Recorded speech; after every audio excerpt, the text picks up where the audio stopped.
जय हिंद दोस्तों, स्वागत है आपका एक बार फिर से नॉलेज अफेयर्स अपडेटेड में। दोस्तों, मैं यहां पर आप लोग के लिए नए नए जानकारियां लेकर के आते रहता हूं ताकि जो है आप लोग अपडेटेड रहिए और अपने जो है हिस्से की लड़ाई खुद लड़ा कीजिए। तो देखिए, आज की वीडियो में मैं आप लोग को बताऊंगा कि जो बिहार में ज़मीन सर्वे का काम चल रहा है उसमें अगर कोई आपका केस चल रहा है कोर्ट में और कोर्ट ने निर्णय दे दिया हो कि ये जो है ज़मीन आपका है, लेकिन कोई दबंग लोग जो है उस पर कब्जा करके बैठा हुआ है, पहले से ही वो खाली नहीं कर रहा है, या भाई जो है झगड़ा कर रहा है कि नहीं अभी भी कोर्ट का आदेश आ गया फिर भी जो है मैं इस पर जो है कब्जा नहीं छोड़ूंगा, या फिर जो है कोर्ट में केस चल रहा था तभी जो है उस जमीन को आपके भाई ने किसी दूसरे को बेच दिया और उस आदमी ने जो है दाखिल खारिज भी करा लिया है, अपना जोत आबाद कर रहा है, आपको उस जमीन पर अब जोत आबाद नहीं करने दे रहा है, बोल रहा है कि नहीं मैं तो ये जमीन खरीदा हूं, उसका रसीद भी कट रहा है, लेकिन डिग्री जो है आपको कोर्ट से मिल गई है वो फाइनल डिग्री है। इसके अलावा जो है सरकारी जमीन है, अगर मान लीजिए उस पर भी जो है केस चल रहा है और जो है कोर्ट ने आपके हित में जो है फैसला कर दिया है कि नहीं ये जमीन जो है आपका है। तरह तरह के जो है कंडीशंस में जो आज मैं बात करूंगा कि तरह तरह के केस के जो निर्णय आ गए हैं उसके बावजूद भी जो है इस तरह के जो है कठिनाइयां आपके सामने आ रही है, तो खाता किसके नाम से खुलेगा दोस्तों, है ना ये सोचने वाली बात। तो देखिए, इस पर जो है मैं प्रॉपर आपको 6 टॉपिक पे बात करूंगा कि इन 6 कंडीशन में जो है खाता किसके नाम से खुलेगा दोस्तों। तो इस वीडियो को आप कंप्लीट देखिएगा, क्योंकि आपको जो है आज की इस वीडियो को देखने के बाद आपको रूल्स एंड रेगुलेशन पता चल जाएगा कि कोई खेत पर अगर आपकी ज़मीन लेने के बाद केस कर देता है तो क्या अगर निर्णय आने के बाद जो है ज़मीन किसका होगा वो, या फिर जो है वो अगर केस चल रहा है और बीच में आपने ज़मीन ले लिया और डिग्री जो है आपके खिलाफ आ गया तो क्या वह ज़मीन आपका होगा कि नहीं होगा। तो वीडियो बहुत हेल्पफुल होने वाला है। वीडियो अच्छा लगे तो वीडियो को एक लाइक करना दोस्तों, और अपने दोस्तों के साथ भी शेयर करना, क्योंकि उनको भी जो है इसका नॉलेज हो जाएगा। और दोस्तों, अभी तक आप मेरे चैनल को सब्सक्राइब नहीं किए हैं तो चैनल को सब्सक्राइब करने के साथ साथ बेल आइकन को दबा करके ऑल पर क्लिक कर लेना, क्योंकि इसी तरह का हेल्पफुल कंटेंट दोस्तों मैं यहाँ लेकर के आते रहता हूँ। तो आइए चलते हैं वीडियो की ओर। दोस्तों, बात करते हैं पॉइंट नंबर 1 की। तो देखिए, पॉइंट नंबर 1 यह है दोस्तों कि डिक्रीवाद से निर्णय जिसके पक्ष में हो उसका भूमि पर कब्जा ना होकर डिक्रीवाद के निर्णय के पूर्व से किसी फरीक द्वारा बिक्री के आधार पर क्रेता का कब्जा हो और जमाबंदी भी उसके नाम हो तो इसका खाता खुलेगा। देखिए,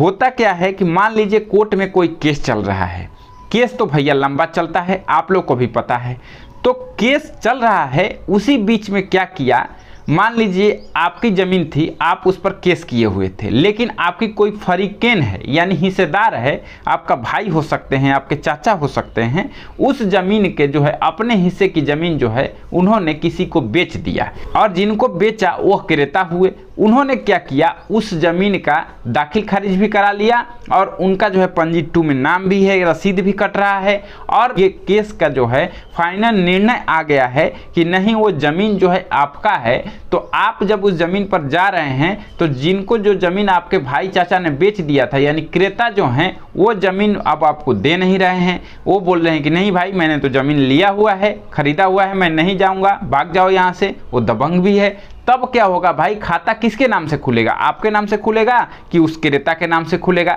है ना ये सोचने वाली बात। तो देखिए, इस पर भूमि एवं राजस्व मंत्रालय का सीधा सा स्पष्ट गाइडलाइन यह है दोस्तों कि यदि डिक्रीवाद का आदेश फाइनलिटी पर हो तो जिसके हक में डिक्रीवाद का निर्णय है उसके नाम से खाता खुलेगा और कैफियत कॉलम में कब्जाधारी का नाम अंकित होगा। तो देखिए, आपके नाम से अगर डिक्री मिल गई है तो आपके नाम से खाता खुलेगा, लेकिन कैफियत कॉलम में जो है जो दखलकार है उसका नाम लिखा जाएगा कि भैया फलाना आदमी का जो है इस ज़मीन पर कब्जा है। और दूसरी कंडीशन यह है दोस्तों कि यदि भूमि सरकारी हो तो अंचल कार्यालय एवं संबंधित विभाग को नोटिस कर डिक्रीवाद के विरुद्ध अपील की स्थिति का आकलन कर सरकार के हित को अक्षुण्ण रखने का प्रयास किया जाना चाहिए। यहीं पर बताया गया है कि यदि मान लीजिए भूमि सरकारी हो तो क्या किया जाएगा, तो उस स्थिति में जो है अंचल कार्यालय एवं संबंधित विभाग को जो है नोटिस दिया जाएगा और डिक्रीवाद के विरुद्ध अपील की अगर स्थिति हुई है तो उसका आकलन किया जाएगा और सरकार के हित को अक्षुण्ण रखने की प्रयास किया जाएगा। बाकी अगर सरकारी जमीन पर आपका कब्जा है, आपका जो डिग्री हो गया है, तो आगे इस वीडियो में बताने वाला हूं कि क्या होगा दोस्तों, तो वीडियो के अंत तक बने रहिए। अब बात करते हैं दोस्तों पॉइंट नंबर 2 की। तो देखिए पॉइंट नंबर 2 यह है दोस्तों कि सरकारी भूमि पर 2 व्यक्तियों द्वारा सिविल कोर्ट में वाद चलता है तथा कोर्ट भी किसी एक पक्ष का निर्णय कर देता है तो खाता किसके नाम खुलेगा। देखिए सरकारी जमीन थी, 2 आदमी उस पर केस लड़ रहे थे,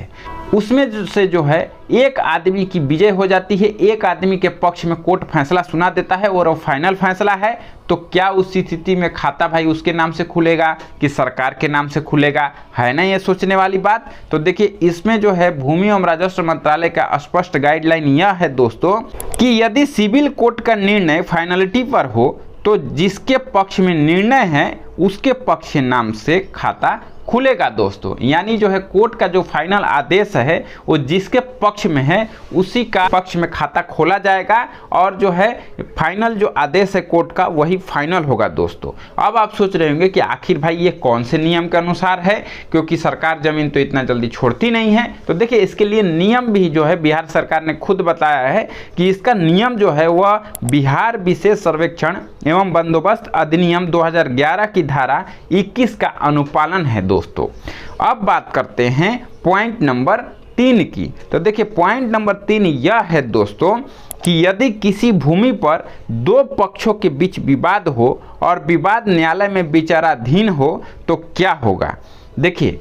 मान लीजिए कोई भूमि पर 2 पक्षों के बीच विवाद चल रहा हो और वो विवाद जो है कोर्ट में अभी लंबित ही है, यानी कोर्ट पे उस पर काम चल रहा है अभी, क्योंकि केस तो भैया लंबा चलता है,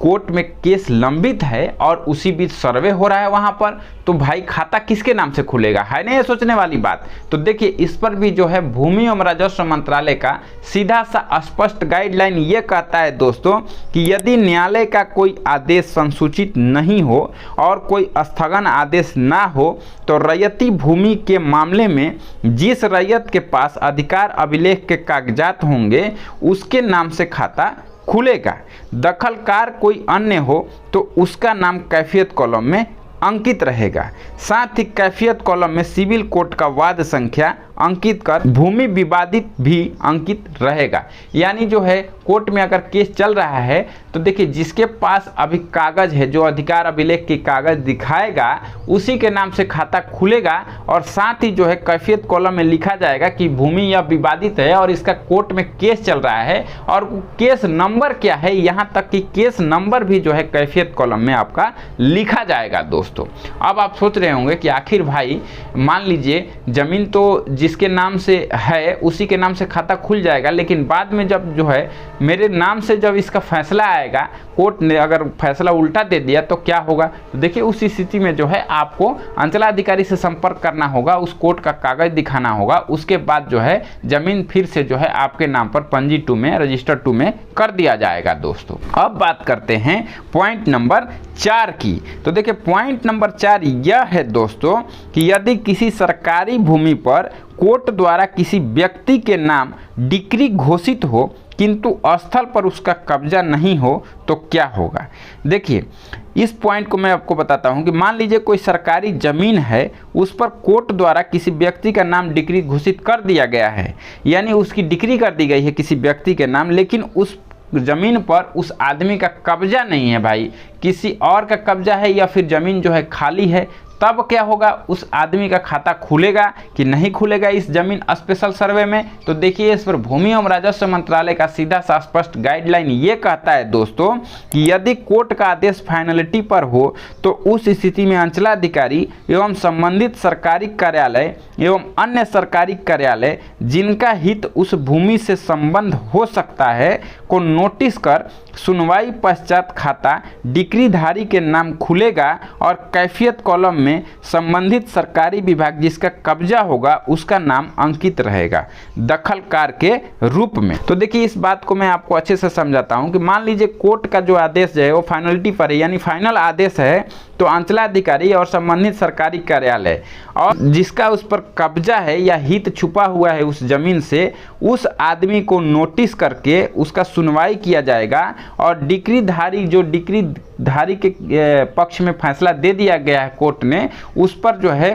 खाता उसी के नाम से खुलेगा और जो जिस सरकारी विभाग का उस पर कब्जा है उसका नाम जो है कैफियत कॉलम में लिखा जाएगा कि इस सरकारी विभाग का या इस फलाना आदमी का जो है इस पर दखल है दोस्त। तो अब बात करते हैं पॉइंट नंबर 5 की। तो देखिए पॉइंट नंबर 5 यह है दोस्तों कि कैडस्ट्रल सर्वे में जमीन गैर मजरूआ मालिक हाट व्यापार दर्ज है जिसका लगान रसीद मालिक के नाम वर्ष 1980 तक कटता था। रिविजनल सर्वे में प्रश्नगत जमीन गैर मजरूआ आम कर दिया गया है तो नया जमाबंदी मालिक के नाम दर्ज नहीं किया गया। देखिए इस पॉइंट को आपको यहीं तक मैं अच्छे से पहले समझा देता हूं फिर बाद में पढ़ता हूं। देखिए 1980 तक जो है जमीन का जो रसीद है वो गैर मजरूआ मालिक हाट व्यापार के नाम से कट रहा था, यानी मालिक के नाम से कट रहा था और 1980 के बाद जो है उस जमीन का प्रारूप चेंज कर दिया गया। जो रिविजनल सर्वे हुआ था दोस्तों 1980 के आसपास, उस सर्वे के बाद जो है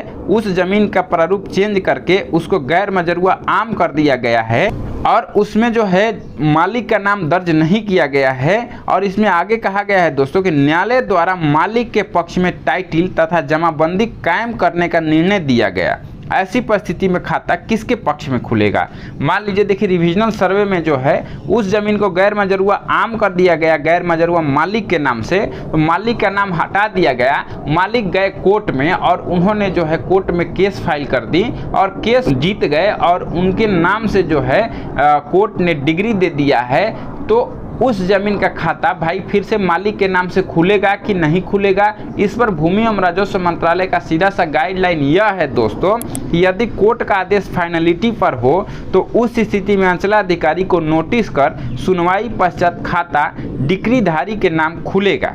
यदि बिहार सरकार की ओर से अपील की गई है तो उस वाद का अंकन कैफियत कॉलम रहेगा दोस्तों। यानी जो है अगर कोर्ट ने आदेश दे दिया गया है तो अंचलाधिकारी को सूचित किया जाएगा, उस पर जो है उनका पक्ष सुना जाएगा, उसके बाद में जो है खाता डिक्रीधारी के नाम से ही खुलेगा। और जो है कैफियत कॉलम में अगर मान लीजिए फिर से बिहार सरकार ने कोई अपील दायर किया है तो उस अपील का जो है वाद संख्या यानी केस नंबर जो है कैफियत कॉलम में दर्ज किया जाएगा दोस्तों। अब बात करते हैं पॉइंट नंबर 6 की। तो देखिए पॉइंट नंबर 6 यह है दोस्तों कि गैर मजरूआ आम, तालाब,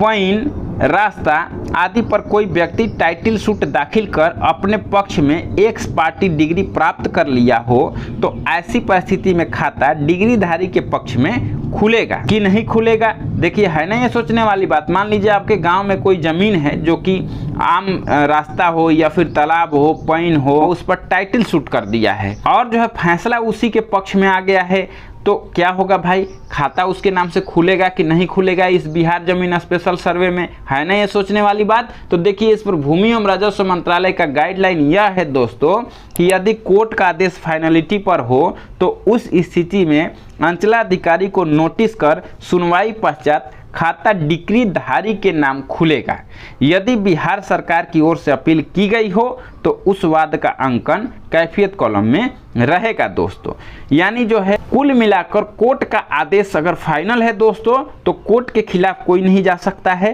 कुल मिलाकर कोर्ट का आदेश जो फाइनल हो चुका है उसी के अनुसार खाता खोला जाएगा। तो उम्मीद है ये वीडियो आप लोग को हेल्पफुल रहा होगा। कमेंट करके बताइएगा कैसा वीडियो रहा। आप लोग कमेंट नहीं करते हैं दोस्तों। तो मिलते हैं नेक्स्ट वीडियो में एक नए टॉपिक के साथ, तब तक के लिए जय हिंद।